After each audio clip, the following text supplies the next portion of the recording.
Welcome to episode 15 of Beyond the Walls, and Happy New Year to you. It's been about a month since my last video, so firstly, apologies for making you wait. Over this gap in videos, I've decided to make two minor changes to my content. Firstly, I'm going to focus more on the Easter eggs in the finals and also videos about Arc Raiders, so expect a little less from me on other things in the finals. Secondly, I'm going to shorten the length of videos I make and also publish videos more often, so expect frequent bite-sized chunks of Easter egg and Arc Raiders info from me in 2025. All that aside, for just a moment, I do want to provide a little community shout out to a group who are helping the finals players in Oceania. If you're looking for World Tour or ranked play in the finals, which can be a little hard to get matchmaking for because of player numbers down this way, there's a Discord server called the Finals OCE United, set up to organize matches at set times pretty much every day. The server has over 400 members,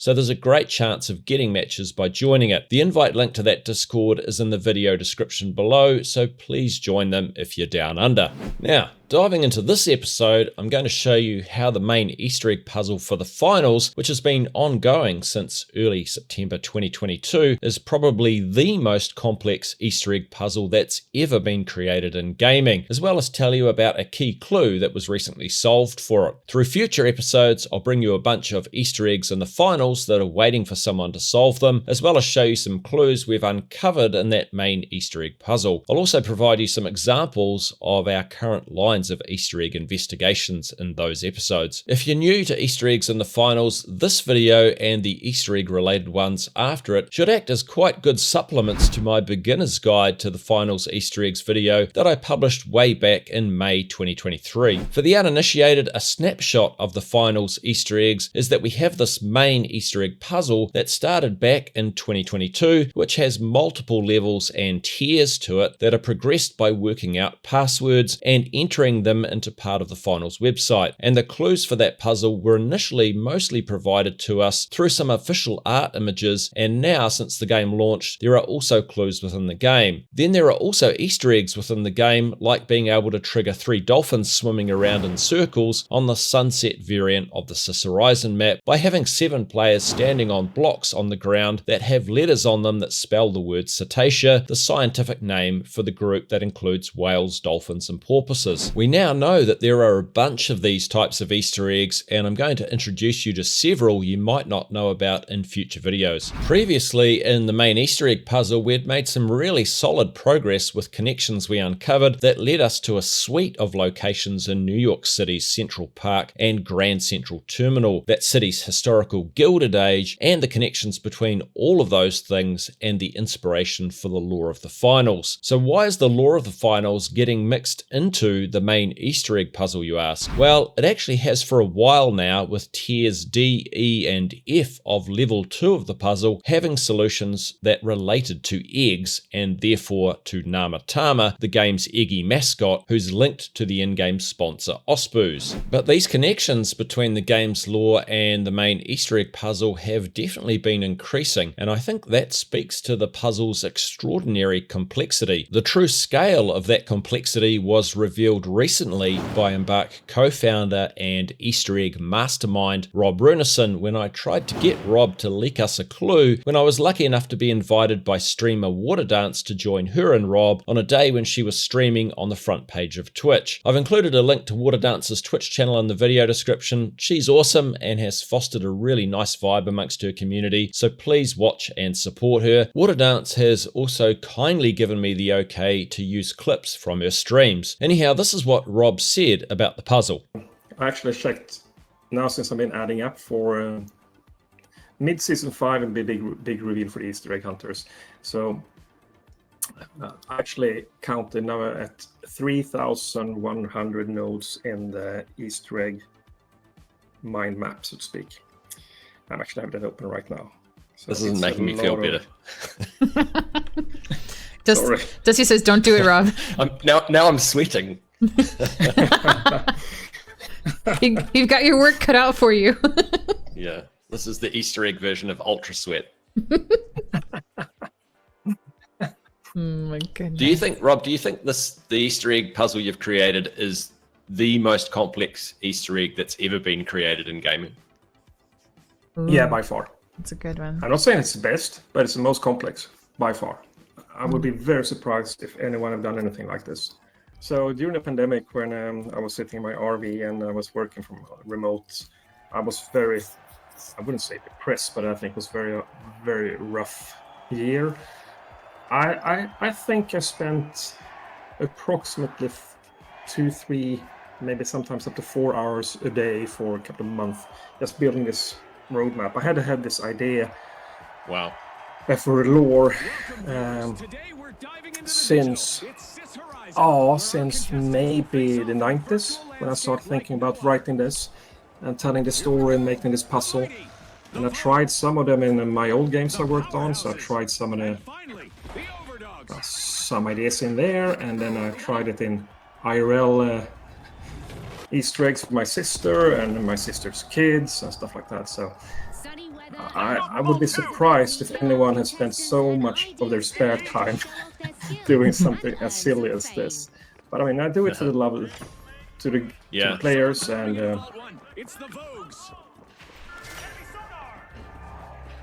Well, I feel privileged to have the opportunity to document it.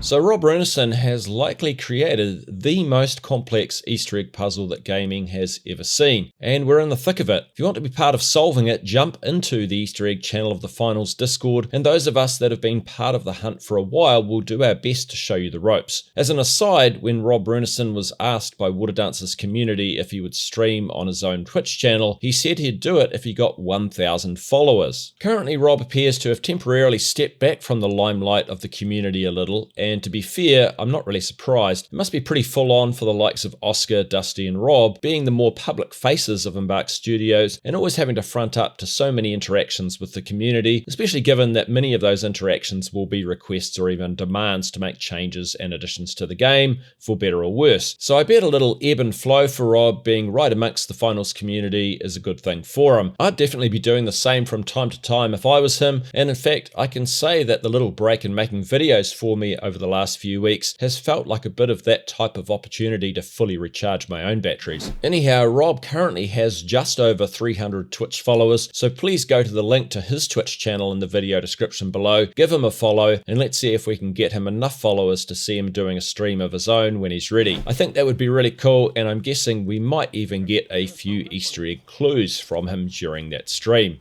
And I tell you what, if we get Rob to 1,000 followers on Twitch and he does a stream, I'm promising you now that I will do one as well.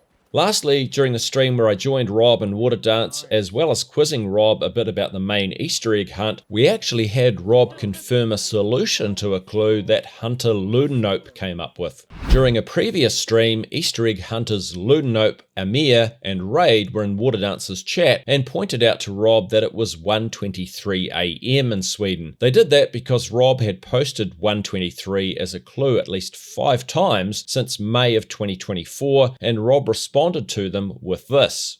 Oh, have you seen the timestamp? Son. 3. There's also 2 dots in there. Still, no one had cracked that code. Wow. Then during the stream where I joined them, I presented a solution to this code that Ludenope had come up with, although as you'll hear at the time, I mistakenly thought it was Raid that came up with it, so my apologies to both Ludenope and Raid for the mix-up. Here's how it played out. So someone might have made a breakthrough, Rob, today. Oh, you did? What happened? So Raid has been talking about how you say 1:23, as in the time 1:23 quite a lot. And they've worked out that it might stand for the letters AIW. So 1 is the letter A. The 2 dots between the 1 and the 23 are Morse for the letter I. And 23 is the letter W. So AIW is Alice in Wonderland. Congratulations. Woo! Look at that. Live Easter egg discoveries. Nice. Finally. Yeah. Well done, Raid. Well done. Yeah, well done. Raid worked that out. Raid's in chat too. Yes, Raid's in here. So big shout out for that. That took. So that's a small thing, and now you have. If you start thinking about what secrets do you have? What Easter eggs do you have that is actually coming? That is linked to Alice in Wonderland. Oh, we know there's an Alice in Wonderland statue in Central Park. So that's one possible connection. Mm-hmm. And you have the White Bunny, you have the Burrow, you have... So you're the Mad Hatter, is that right? Is that it? Yeah, that's me. The entire Easter egg hunt is now solved. I'm the Mad Hatter, yeah. Oh, I love you. It's amazing. Oh. Okay, are we playing one? Yeah. Sorry. I just wanted to, I didn't want people to get cut off, and I don't know what happened to your voice. Your voice broke. I love how much all of this Easter egg stuff and the finals community clearly means to Rob. It's delightful to see that kind of passion in game development, and I think we're all better off for it. Anyhow, there are lots more Easter egg details to come, and the Easter egg hunters and I are currently trying to work out what further connections Alice in Wonderland and its author, Lewis Carroll, have to this extraordinary puzzle and the finals. So thanks for watching this video to the end, and thank you to the members of my channel for their ongoing support. It is greatly appreciated, especially during this time where I've taken a little break. Do the usual YouTube business if you want to see more videos from me from now on. Give a like or comment as you see fit, and enjoy the rest of your day. Kia kaha. Stay strong. Everybody knows the world ain't right. Down on your knees, get up and fight.